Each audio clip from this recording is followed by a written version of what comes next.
Meus irmãos, vamos abrir as nossas Bíblias, Lucas capítulo 10.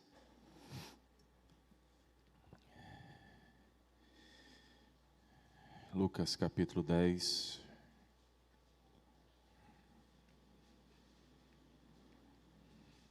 Do versículo 38 a 42. Meus irmãos, pela misericórdia de Deus, esta é a 7ª vez que eu prego a palavra nessa semana e faço nessa noite com muito temor e tremor.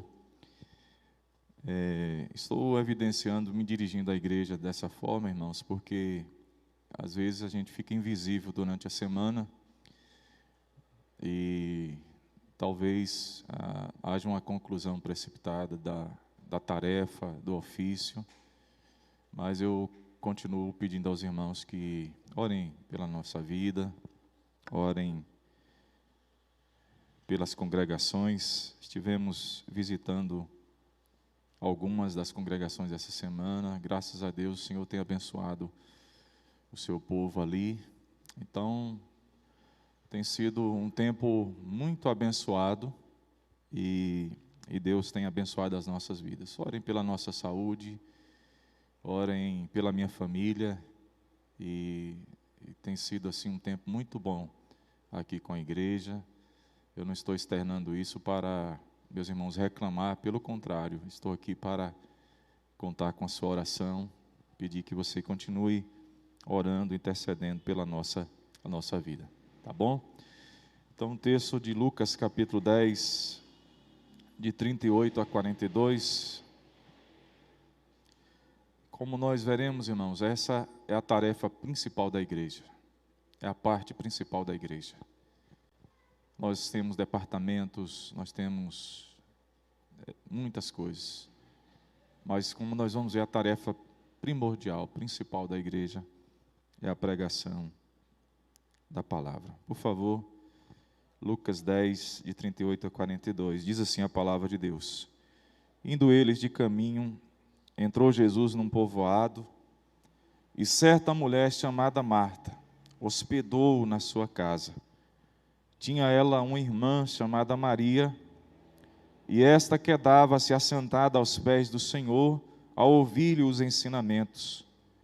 Marta agitava-se de um lado para o outro, ocupada em muitos serviços.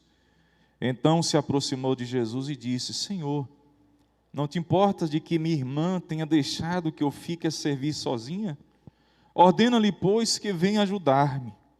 Respondeu-lhe o Senhor: Marta, Marta, andas inquieta e te preocupas com muitas coisas.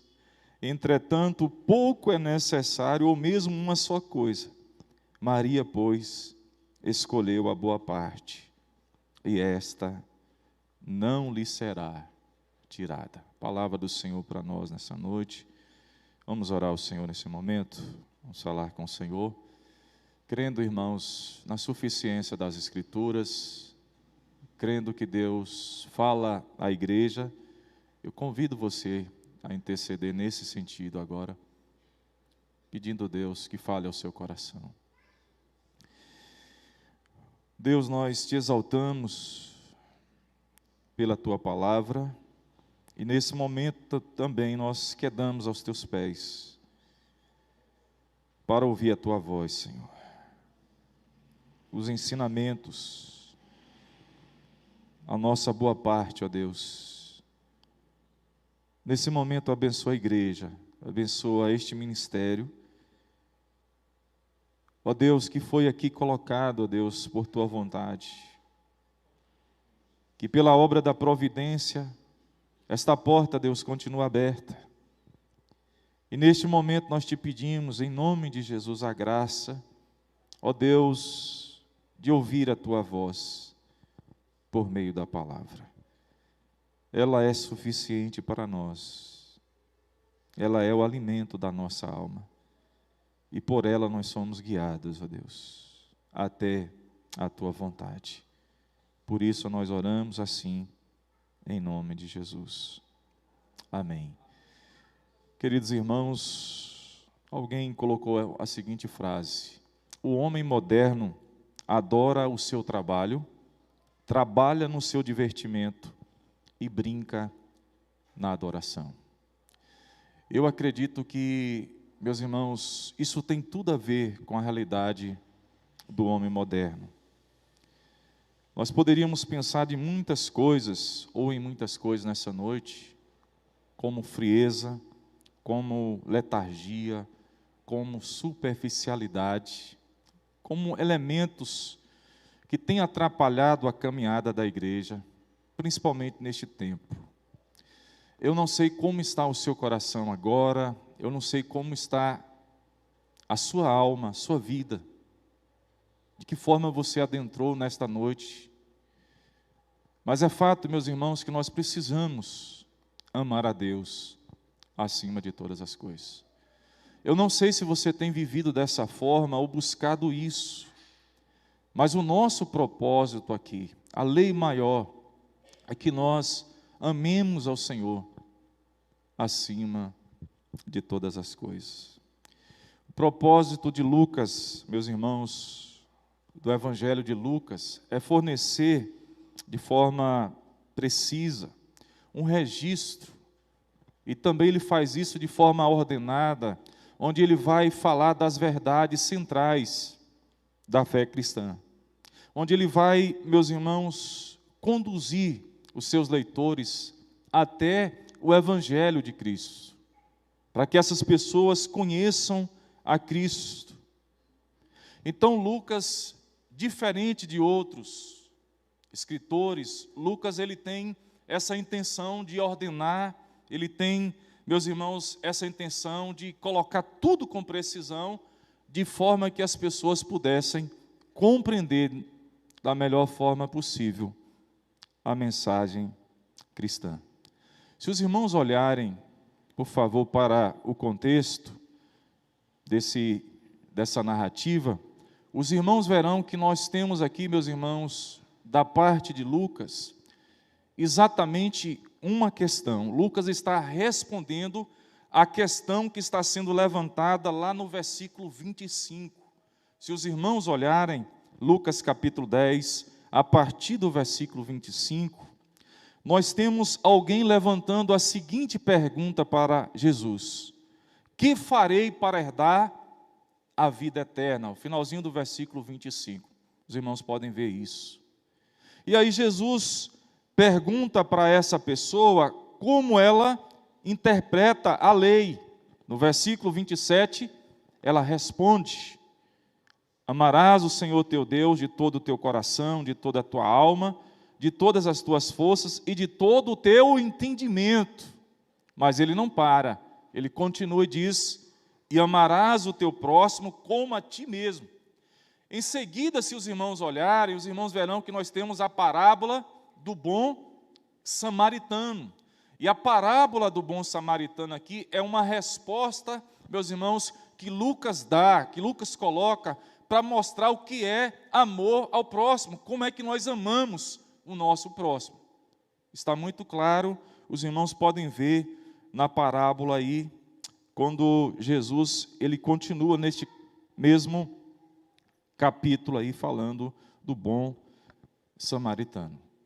Aí, meus irmãos, Lucas em seguida, se os irmãos olharem, aí vem a história muito conhecida, a história de Marta e Maria. E aqui Lucas encaixa essa história de forma precisa, de forma ordenada, também para responder agora não a questão do que é amor ao próximo, mas agora o que é amar a Deus acima de todas as coisas. E aí, meus amados irmãos, às vezes nós perguntamos, como é que é esse mandamento na prática? Como é que eu sei que estou buscando isso? De evidenciar esse amor ao meu Deus. Aqui nós temos a história de Marta e Maria. Então, Lucas está respondendo a essa questão aqui, do que é amar a Deus acima de todas as coisas. Meus irmãos, eu queria nessa noite trabalhar o tema como amar a Deus no mundo pós-moderno, no mundo nosso, nesse mundo agora. Nós somos modernos, nós somos homens, nós temos mulheres que correm em todas as direções, levantam cedo, pessoas que estão flertando com as plataformas, pessoas que às vezes têm tempo, às vezes não têm tempo, pessoas que estão na sua correria, pessoas que estão buscando o pão de cada dia, o serviço, estão lutando. E assim, meus irmãos, às vezes nós esquecemos qual é a nossa boa parte, qual a melhor parte da vida. E tem gente, infelizmente, brincando na questão da adoração, quando deveria olhar com mais seriedade aquilo que é eterno. Trabalho é temporário, é importante, mas ele é temporário. A eternidade não, irmãos. E culto tem relação com a eternidade.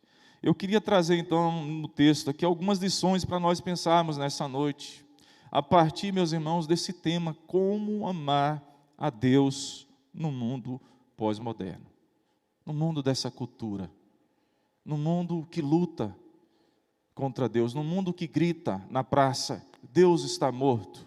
Como amar esse Deus?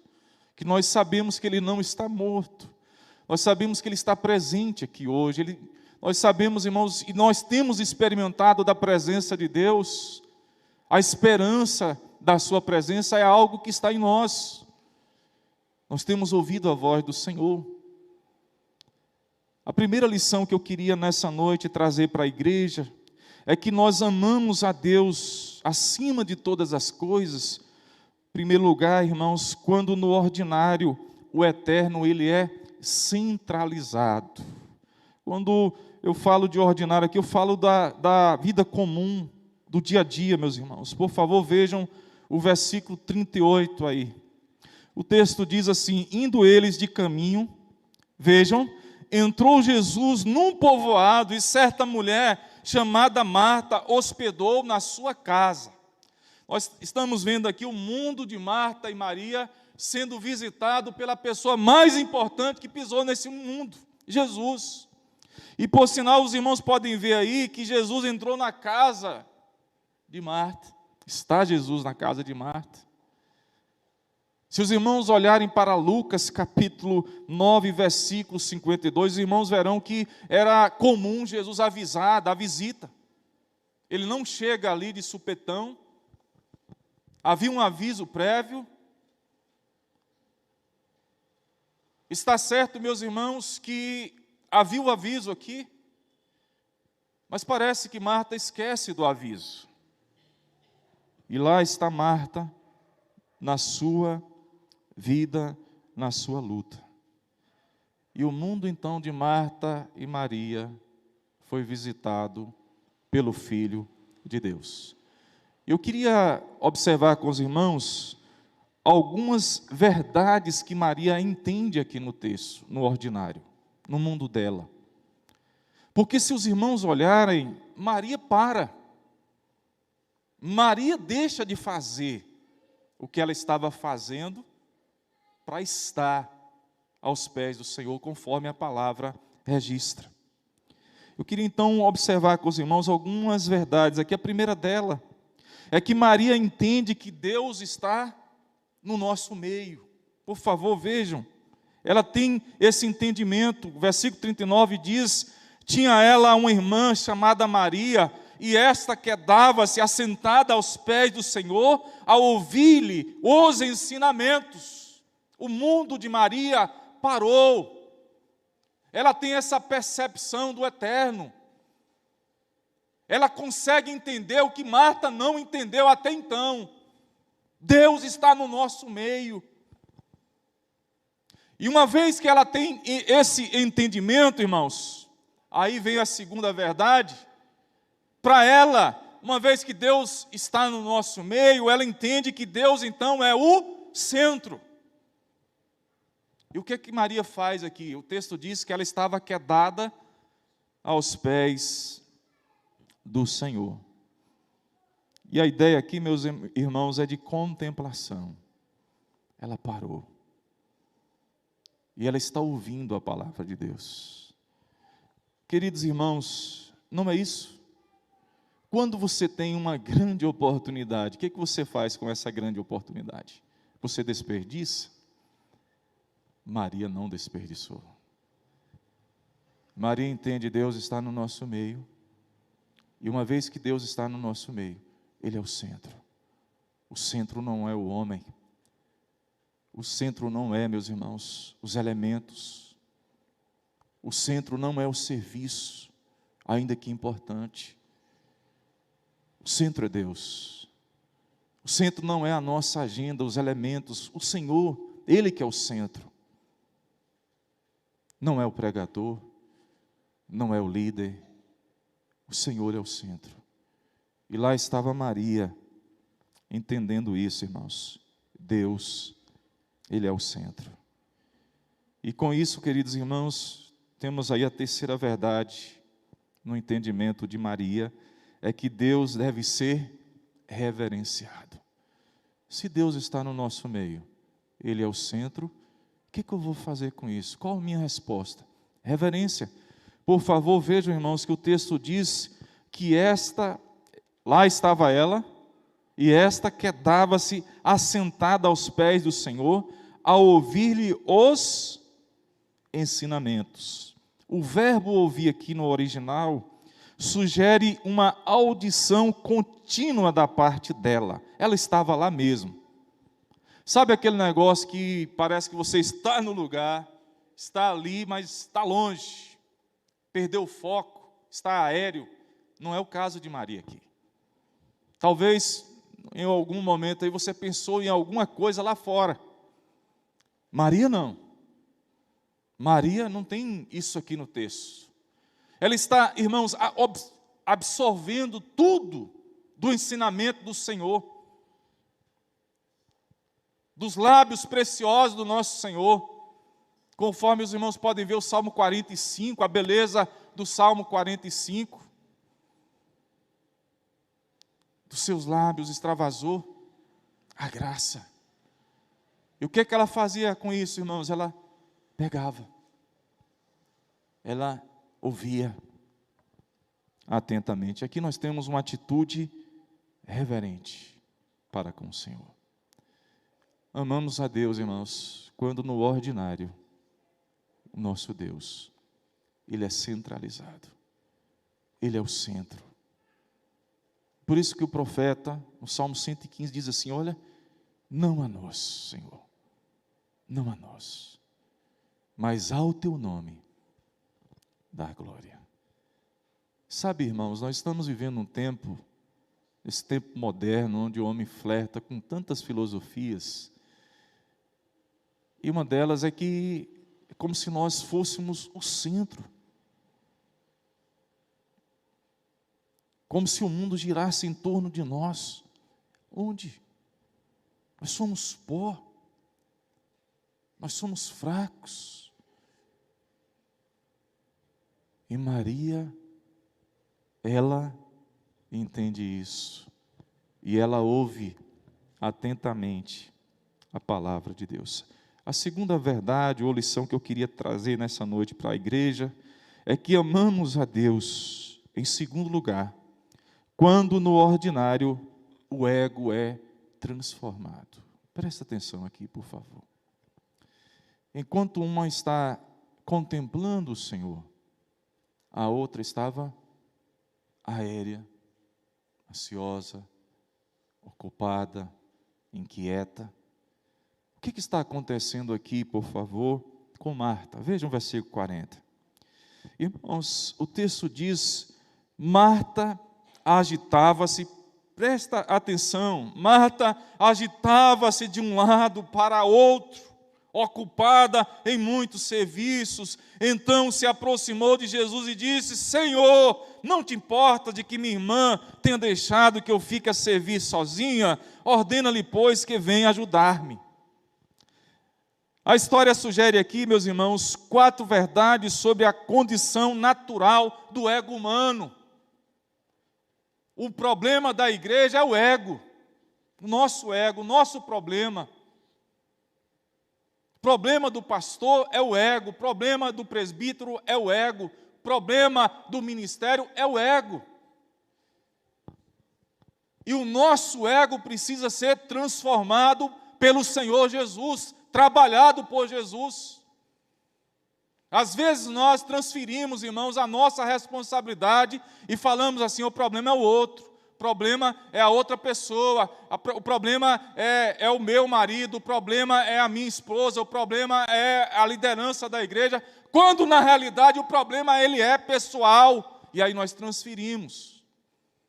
Vejam, por favor, meus irmãos, que temos aqui a necessidade de transformação. A primeira verdade é que o ego, ele é vazio.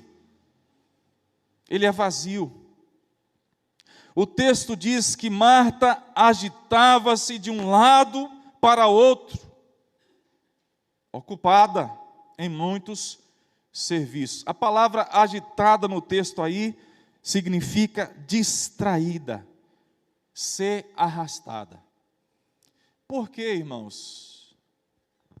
Porque não tinha foco, não estava com propósito. E vejam, irmãos, que o ego não tem nada no centro, ele é oco. O escritor Tim Keller, ele diz que o ego busca algo que lhe dê senso de valor, de singularidade e de propósito.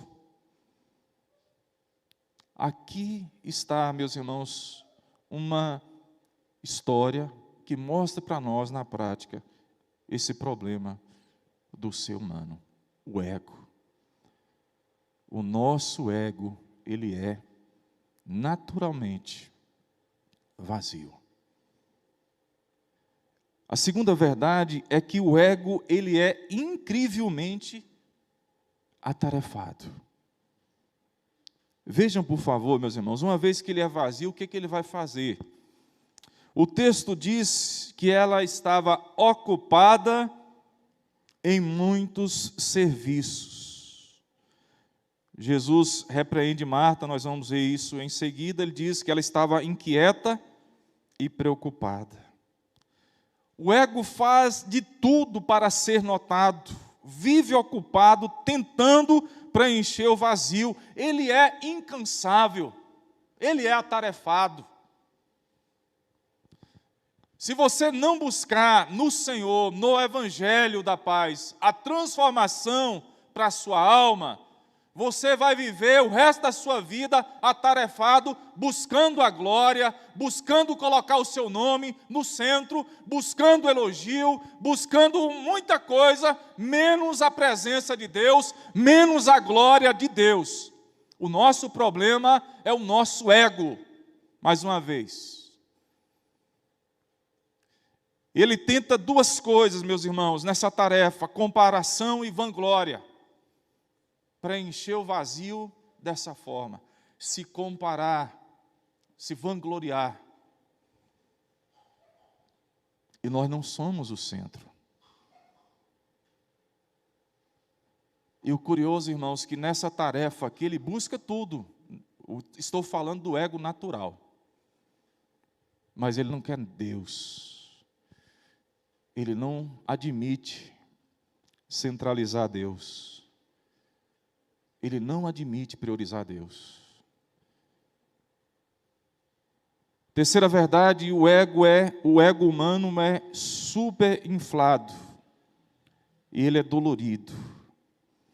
Vejam, irmãos, que diante da ocupação, diante da distração, vejam, por favor, a condição de Marta em seguida.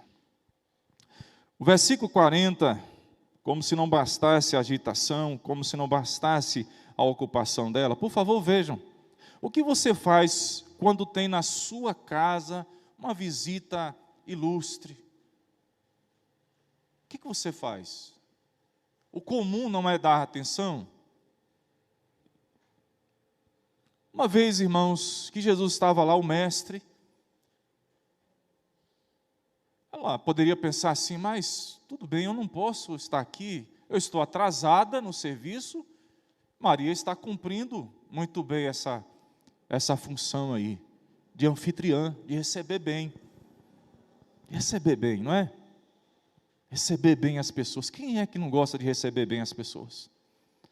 Mas é interessante, irmãos, que Marta agora, além disso aqui, da distração, da ocupação, ela está agora atenta a Maria, conforme os irmãos podem ver aí, mas o texto declara para nós que Marta perdeu a alegria aqui de servir. Por favor, vejam, o texto diz assim, versículo 40. Então se aproximou, a parte B aí, então se aproximou de Jesus e disse: Senhor, não te importas de que minha irmã tenha deixado que eu fique a servir sozinha? Tem alegria aqui, irmãos? Perdeu a alegria. Ela tornou-se mais e mais agora confusa, agitada, frustrada, e para piorar, Marta agora está com raiva. De forma que ela interrompeu o ensino. O problema, o anfitrião interrompeu o mestre. Ela faz isso, a anfitriã, interrompendo o ensino, o Logos, o Senhor glorioso, o Filho de Deus. E para piorar, meus irmãos, ela não somente interrompe, mas ela repreende o Senhor. Ela está repreendendo. Marta perdeu o controle.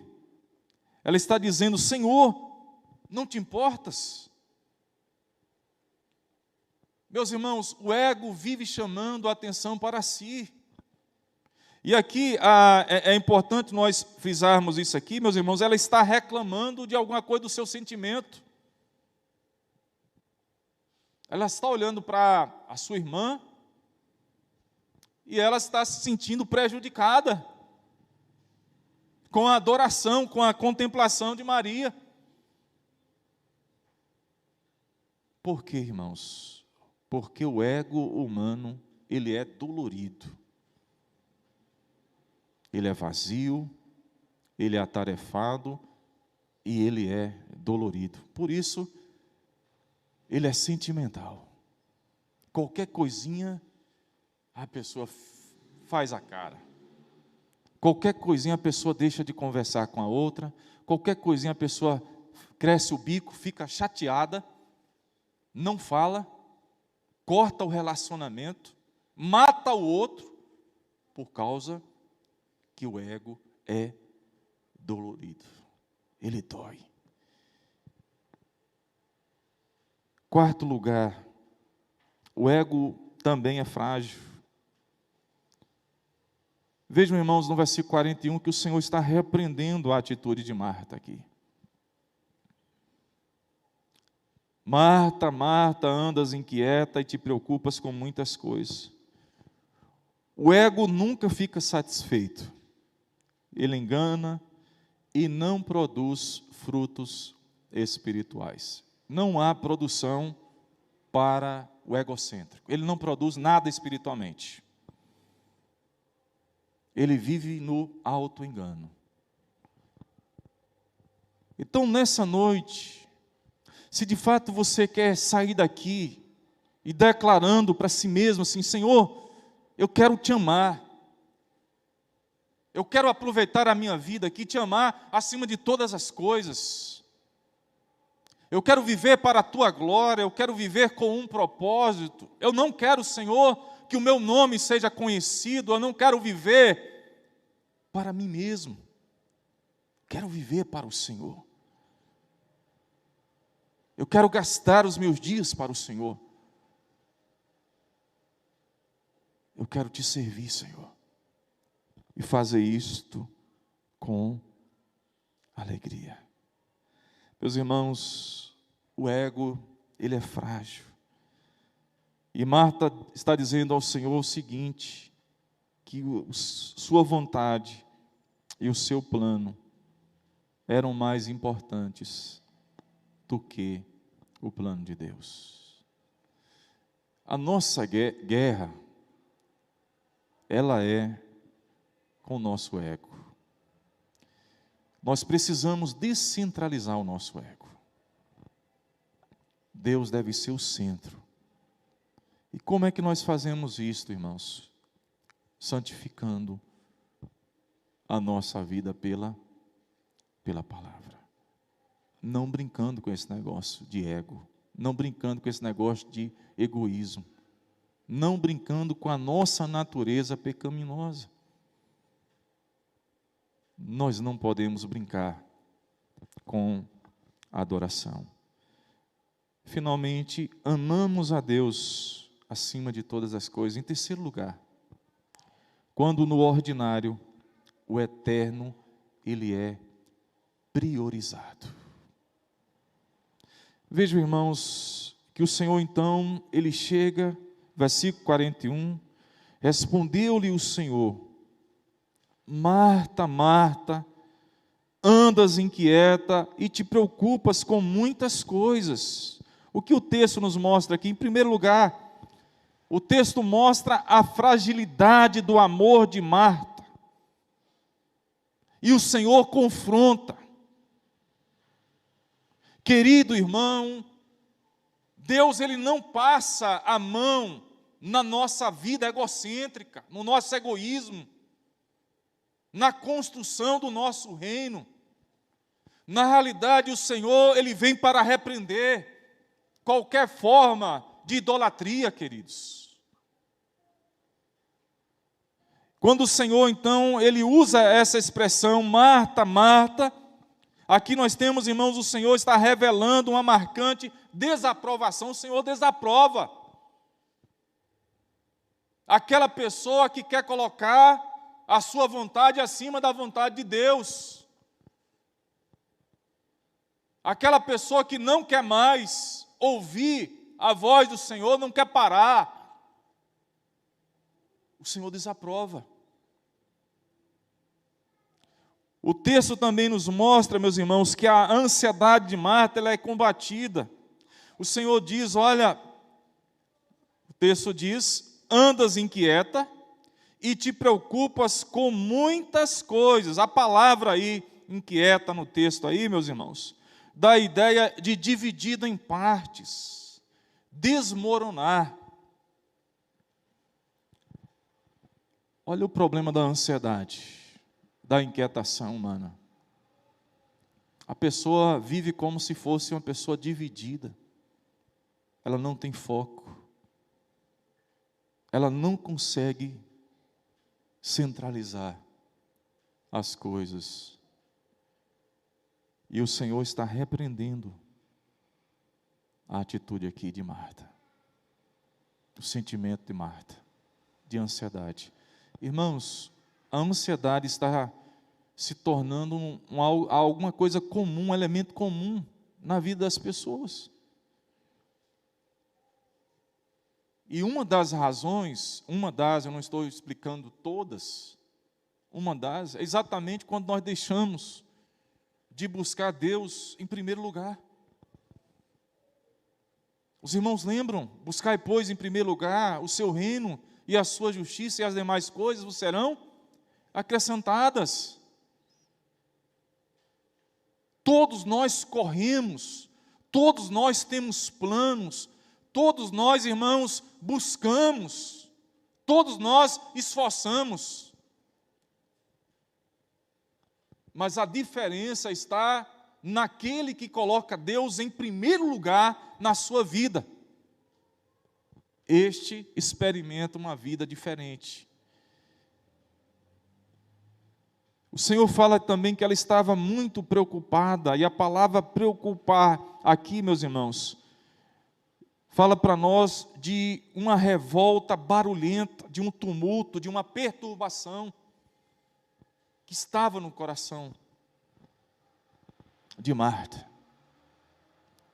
Irmãos, vejam que é possível, o texto está falando de Maria que é dada aos pés do Senhor, e Marta inquieta, e Marta preocupada. E aqui também o Senhor está ensinando. Por favor, vejam. O ensino aqui, meus irmãos, é proposital, e o Senhor quer mortificar no coração de Marta exatamente a ansiedade e a preocupação. Ela não deveria viver dessa forma. E o Senhor combate isso. Assim como o Senhor combate em nós também qualquer, meus irmãos, proposta diferente da dele. O Senhor não quer que os cidadãos do seu reino vivam de qualquer forma, de qualquer jeito, preocupados. Queridos irmãos, o texto também nos ensina aqui, queridos, a necessidade de priorizar o eterno. O Senhor diz: pouco é necessário, ou mesmo uma só coisa. Versículo 42. Entretanto, pouco é necessário, ou mesmo uma só coisa. Não há nada melhor que render as nossas vidas aos pés do Senhor. Por favor, vejamos o Salmo 27, versículo 4.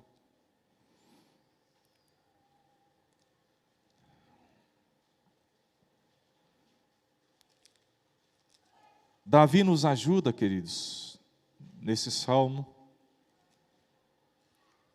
a viver para a glória de Deus, a priorizar as coisas de Deus.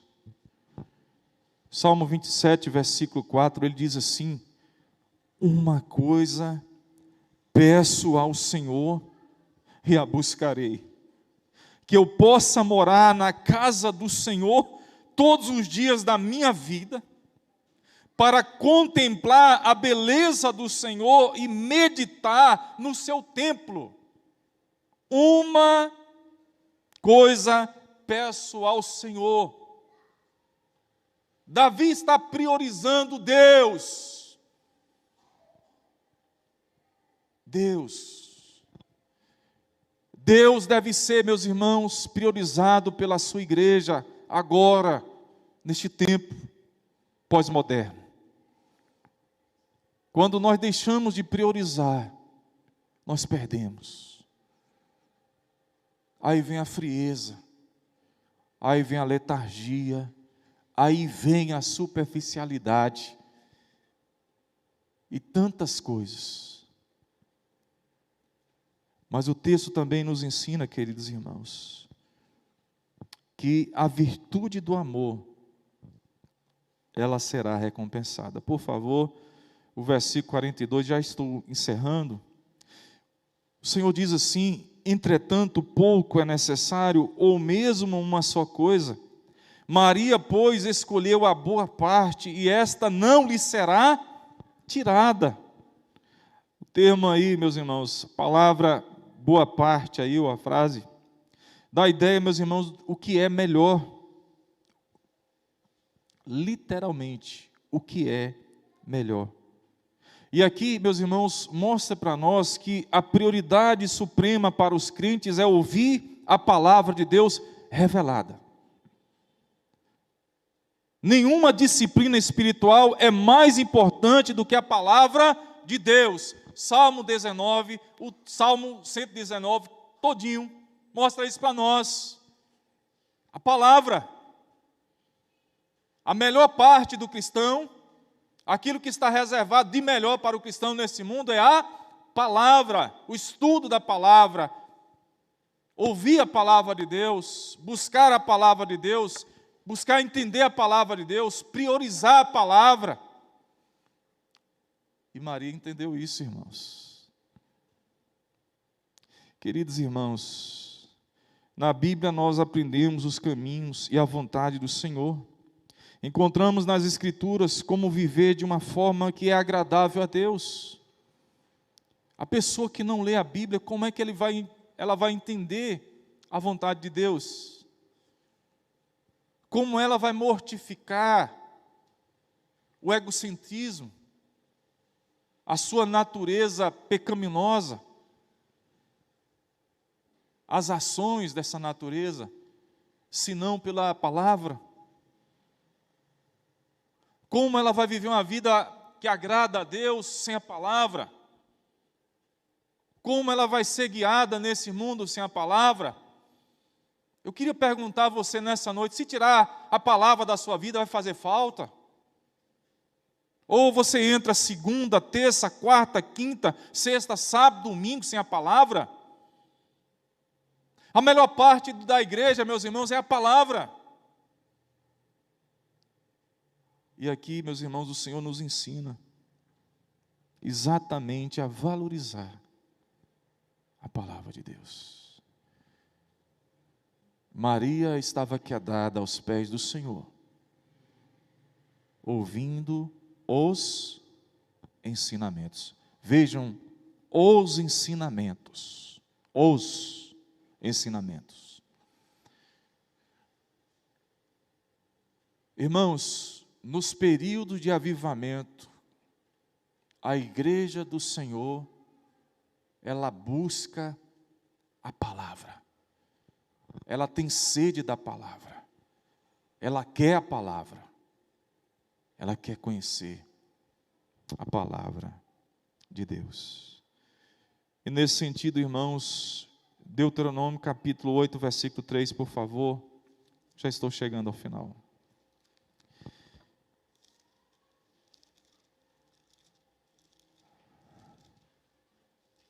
Texto também citado por Cristo em Mateus 4. Deuteronômio capítulo 8, versículo 3.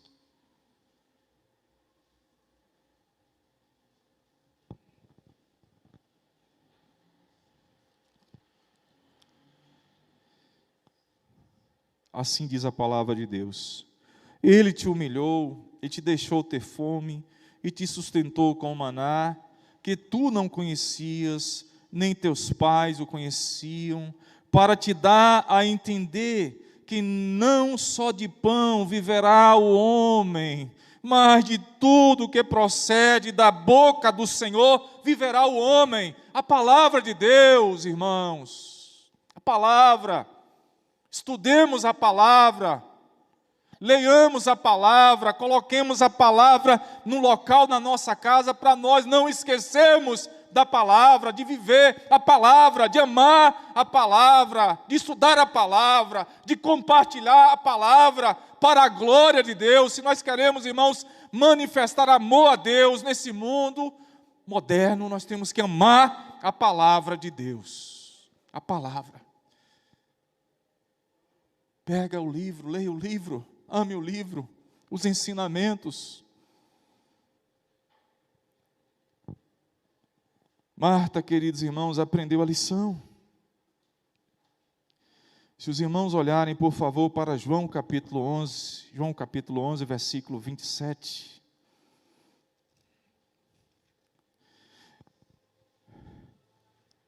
Agora Marta manifesta que no ordinário é impossível agora viver sem Ele. João capítulo 11, versículo 27, diz assim: Sim, Senhor. Olha só o que ela diz: Eu creio que Tu és o Cristo, o Filho de Deus, que devia vir ao mundo. Louvado seja o nome do Senhor. Querido irmão, se você crê que Ele é o Filho de Deus, que devia vir ao mundo, no nome de Jesus, nessa noite, então viva a palavra, busque a palavra, centralize a palavra para a glória de Deus, no nome de Jesus, e viva com esse amor a palavra de Deus. Viva para a glória de Deus. Se você quer viver para a glória de Deus, então leia a palavra. Você quer ser feliz, leia a palavra. Você quer ser uma pessoa alegre, leia a palavra. Você quer descentralizar o ego, leia a palavra. Você quer ser bênção para a sua geração, a palavra de Deus, para a glória do Senhor. O problema está aqui, queridos, a palavra. A esposa acorda e não lê a palavra, o esposo que acorda e não lê a palavra, que vai servir, que vai lutar, que vai correr. Aí vem a guerra. E a guerra não está fora, irmãos. A guerra está dentro. Com o nosso ego. Descentralizemos o ego. Mortifiquemos qualquer postura, meus irmãos, contrária à palavra de Deus. Quem deve estar no centro da nossa vida, do nosso coração, é o nosso Deus. Ele deve ser glorificado. Queridos irmãos, Finalizo aqui dizendo o seguinte: amamos a Deus, em primeiro lugar, quando no ordinário o eterno é centralizado. Se no dia Deus é centralizado, se você passa o dia para a glória de Deus, você está mostrando que ama a Deus. Segundo, amamos a Deus quando no ordinário o ego ele é transformado. Busca isso, santificar a sua vida, o seu coração. E terceiro, amamos a Deus quando no ordinário o eterno ele é priorizado. Que o Senhor nessa noite te abençoe, abençoe as nossas vidas e que nós pensemos, meus irmãos, nas verdades da palavra de Deus. A melhor parte da vida. A melhor parte da vida não é ser uma pessoa próspera materialmente. Não é colocar o nosso nome nas alturas, na história. A melhor parte da vida é fazer o que essa mulher fez. Ela estava quedada aos pés do Senhor para ouvir a palavra do Senhor. Esse é o ponto mais elevado, meus irmãos, o lugar mais alto que podemos chegar. É aos pés do Senhor Jesus, para o glorificar, para declarar a Ele que nós o amamos, que Ele é o primeiro na nossa vida. Vamos orar nesse momento. Convido você a fechar os seus olhos, a orar. Nessa noite convida ao Senhor a seu centro. Diga para o Senhor: Senhor, eu quero viver para a Tua glória. Eu quero a partir de hoje priorizar o Senhor. Eu quero ler a Tua palavra. Eu quero ter sede pela Tua palavra. Eu quero estudar a Tua palavra, Deus. Eu quero, ó Deus, contemplar o Senhor. Eu quero viver para o Senhor. Eu quero transformar o ego. Eu não quero viver para mim mesmo. Vamos orar, queridos irmãos.